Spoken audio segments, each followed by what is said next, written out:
Bentornati a TV7 alle 7, velocemente il nostro sommario, la crisi continua e dal coma alla bioenergia, una avvincente, particolare storia personale di una persona che ci raggiungerà qui in studio. Vigilio Maule. Bravissima, esatto. Damiana. Però abbiamo qui due ospiti incandescenti, ci eravamo lasciati con la mia battuta del tipo, ditelo ad esempio in India ai due ragazzi marò che...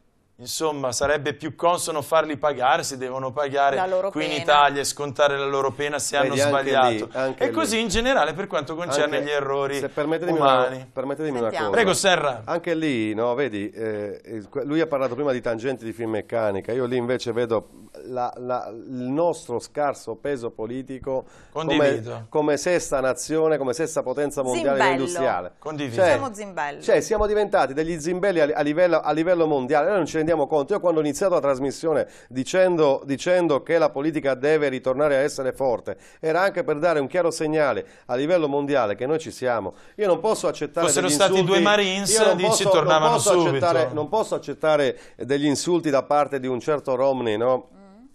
Dove aveva detto in campagna elettorale che noi non vogliamo fare la fine degli italiani o dei greci. Io mi sono sentito, cioè, per la prima volta in vita mia, mi sono sentito toccato, ma prima volta in vita mia mi sono sentito toccato e offeso. Sotto tutti i punti di vista. Purtroppo ha anche le sue ragioni. Lui ha perfettamente ragione, ha avuto ragione, ma la colpa è anche nostra, perché nonostante, ripeto sempre, qualcuno ci ha fatto passare la legge elettorale, qualcuno ha cambiato il sistema di fare politica in Italia, non ha creato una classe dirigente, ci ha portato dove ci ha portato oggi, perché se noi avessimo avuto forse una classe dirigente, guardate, è brutto dirlo in questi termini qua, ma forse tanti piccoli D'Alema della situazione, adesso non è perché mi voglia spostare come area, sì, abbiamo bisogno di gente politica, gente che la politica, Gianni, la sappia fare, la sappia interpretare e che abbia un peso internazionale, che non può essere ridotto alle quattro mura dell'Italia. Abbiamo bisogno Noi siamo di stati gente aggrediti, pratica e onesta, ma non abbiamo quel tipo di...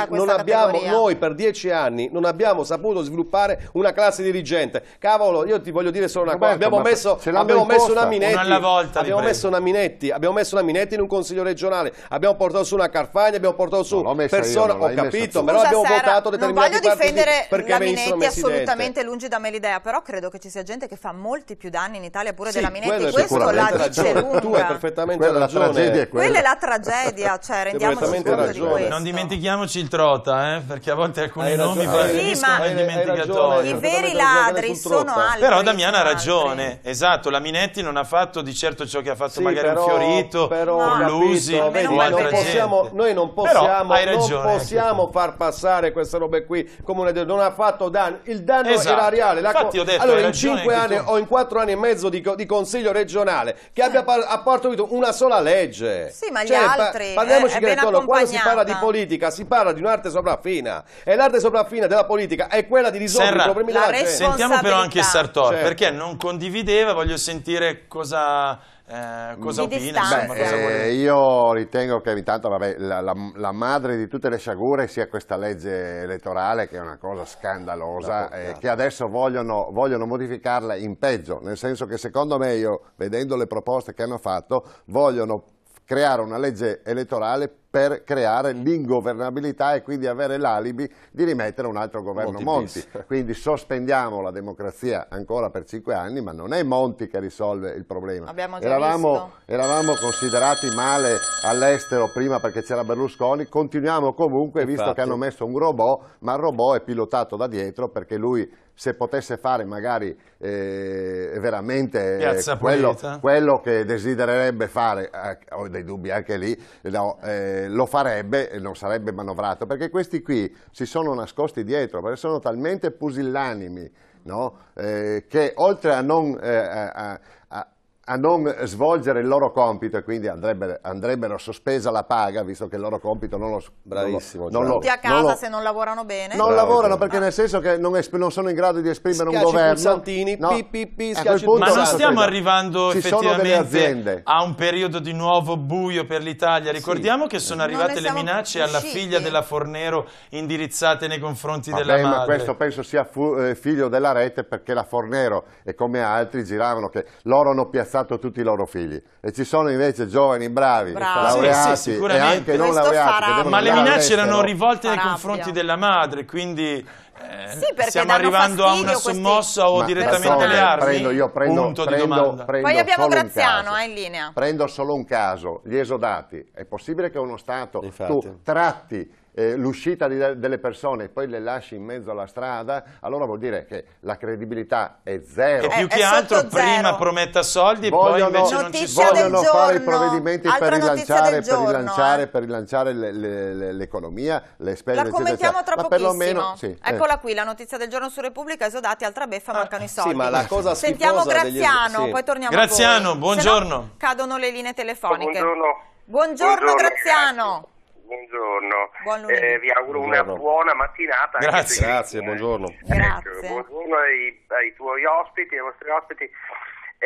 Allora, io comincerei innanzitutto, visto che è una giornata canterina, ho visto che la regia si è sbizzarrita, con l'inizio di una canzone di Zucchero che è Fonchi il Gallo, e riassume un po' tutto. Io dico solo una cosa, ci giriamo attorno a un problema che è vecchio da troppi anni. Noi siamo entrati in Europa senza avere né i conti a posto né neanche la possibilità politica di competere. Abbiamo accettato di far parte di questo gruppo accettando una moneta che non è la nostra, e il male che ci sta distruggendo è quello. Abbiamo politici che è una vergogna anche vederli in TV, che rappresentano tutti noi. Noi, parliamo noi cittadini, che stiamo tenendo a galla questo paese che sta affondando, è vero. Noi dobbiamo ripartire da zero, rinunciare a privilegi e cominciare davvero a ricostruire un'Italia che non c'è più. Dobbiamo ridare la dignità a noi stessi e prendere a calci nel sedere tutta quella gentaglia che ci, fra virgolette, rappresenta. Però c'è da dire una cosa: non vorrei che il futuro fosse peggio, o come diciamo noi nel Veneto, che la pesa non sia peso del tacon. Cioè, la traducete dopo anche per gli altri? Sì, tra poco arriva la traduzione. Voglio dire che noi siamo molto più intelligenti di chi ci governa, quindi dobbiamo riprenderci noi l'Italia. Un saluto, un abbraccio. Grazie Graziano. Mi traducete velocemente la frase? Condividiamo le affermazioni di Graziano. In friulano noi diciamo peggio il tacon dal bus, cioè peggio la toppa del buco. Si stava meglio quando si stava peggio, tradotto. Ok, grazie, perché insomma ci seguono anche fino in campagna. Stavo dicendo il discorso degli esodati. No? Il discorso degli esodati non sarebbe esistito, va bene, se questo governo tecnico, avallato poi dai nostri 960, anzi 1000 parlamentari che abbiamo lì a Roma, non avesse votato il decreto legge sul fatto di prendere le persone a 67 anni in pensione. Questo problema non sarebbe esistito. Io lo dico perché all'interno dell'azienda dove lavoro io ho fatto degli accordi a livello sindacale e tutto, perché sei impegnato certamente, anche su quello. Sono impegnato anche su quello, dove in poche parole avevamo trovato degli scivoli per delle persone che all'interno dell'azienda non potevano più essere produttivi, gente che aveva cardiopatie, gente che aveva 4-5 ernie al disco. Quindi io personalmente, per quelle persone che per 40 anni, quasi 40 anni hanno lavorato, la come si dice, possibilità di lavorare per loro, no? Quindi pagandogli anche i contributi e quant'altro, me la sarei accollata, perché era giusto dargli lo scivolo dei 2 anni di mobilità, che poi la nostra azienda ci ha messo anche soldi sopra per arrivare a quel famoso stipendio di potersi sostenere, perché dove lavoro io, la mia datrice di lavoro ha messo su anche 400 euro, oltre all'assegno che doveva essere dato, in concordanza con l'industria e tutto, abbiamo creato questo scivolo per quelle 7-8 persone. Ma il bello è che queste 6-7 persone sono uscite fuori, ne sono state assunte 10. Quindi 7 vanno fuori e 10 sono state assunte. Questo era il patto che era stato fatto con un'industria, e penso che sia un patto che l'abbiano fatto tutti. Mi dispiace che non ci siano qui dei giovani Confindustriali o ci sia gente di Confindustria per confermare quello che sto dicendo. Faremo una puntata con loro. Ma il patto è stato fatto, era questo. Bene, ti ritrovi dopo un governo Monti che arriva qui, che per rastrellare dei soldi chiede a Roberto Serra che produce economia reale, lo ripeto, economia reale, sarebbero i soldi veri, quelli che lo Stato incassa dal fatto dove io sviluppo un prodotto, dove il fatto questo prodotto qui viaggia nel mondo, dove c'è una bilancia commerciale, dove c'è un'impresa che paga le tasse vere perché ci sono i soldi veri, perché questi sono i soldi veri, per poi arrivare, io vi faccio l'esempio dell'INPS, la Super INPS che è stata creata dove l'INPDAP, l'ENAIL, l'hai visto anche te, è stata accorpata, dove l'INPDAP aveva 10 miliardi di euro di buco riversato nell'INPS, che era una cassa in attivo e che ha dovuto sopperire, sì, ma nell'INPDAP, certamente, una strategia incredibile. Nell'INPDAP cosa abbiamo? Abbiamo avuto persone che all'interno, i vari, faccio un piccolo esempio, i vari Mario Sentinelli sono dell'INPDAP, non sono INPS. Cassa INPS, questi portano a casa, ma io ho fatto un piccolo esempio, i 100.000 personaggi che divorano ogni anno 13 miliardi di euro dalle casse pensionistiche vengono fuori dall'ENPALS e vengono fuori dall'INPDAP, non solo nelle casse INPS. E cosa ha fatto questo Stato con la bella mossa del Mastra Pasqua? Ha buttato dentro il debito di quella cassa previdenziale nel nostro, senza e con l'avallo di tutti, sindacati compresi, i quali secondo me devono fare un'alzata di scudi, fermare il tutto e dire adesso incominciamo a mettere delle regole ben precise, va bene? Questo è quello che non è successo. Allora io poi faccio anche un altro piccolo esempio. Ma voi ce lo vedete Roberto Serra a 67 anni di fronte a una macchina a controllo numerico o un altro operaio in fonderia o un'altra persona a guidare un camion magari internazionale o altre persone e i giovani quando rientreranno nel posto del lavoro farai un bel infortunio mortale così l'INPS risparmierà la tua pensione. A me questo fatto qua di aver calcolato l'aspettativa di vita è stata una delle più grosse fregature. Non dimentichiamoci sempre i lavori usuranti. Sì, che quello parliamo. Ma andrebbe distinto perché un muratore nell'impalcatura, un minatori che dopo già 30 anni hai già dato la vita e devi stare lì. Stiamo pagando la gente che andava in pensione a 40 anni. Il governo Monti ha avuto anche la compiacenza, e questo lo dico poi insultando per l'ennesima volta il signor Polillo, il quale ha detto che il contratto dei metalmeccanici è un contratto della casta. Io l'ho già, ripeto, in altre televisioni detto senza mezzi termini che vorrei che lui venisse a fare la stessa vita che faccio io.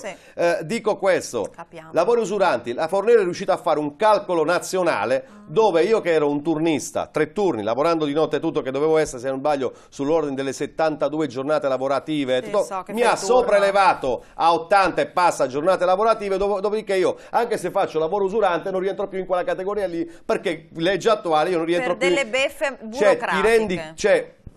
Sentiamo Sergio. Capisco la rabbia. Sergio, un nuovo amico di TV7 alle 7, ci auguriamo, da Ferrara, giusto? Buongiorno Sergio, chiama da Ferrara? Da provincia di Ferrara. Benvenuto. Dove esattamente? Io direi un paio di cose. Sergio, dove esattamente? Bruzzo. Da Rosserarese.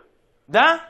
Rosserarese, RO. Ho capito, no, perché io ho i parenti a Ostellato. È lontano, è vicino... Va bene, prego.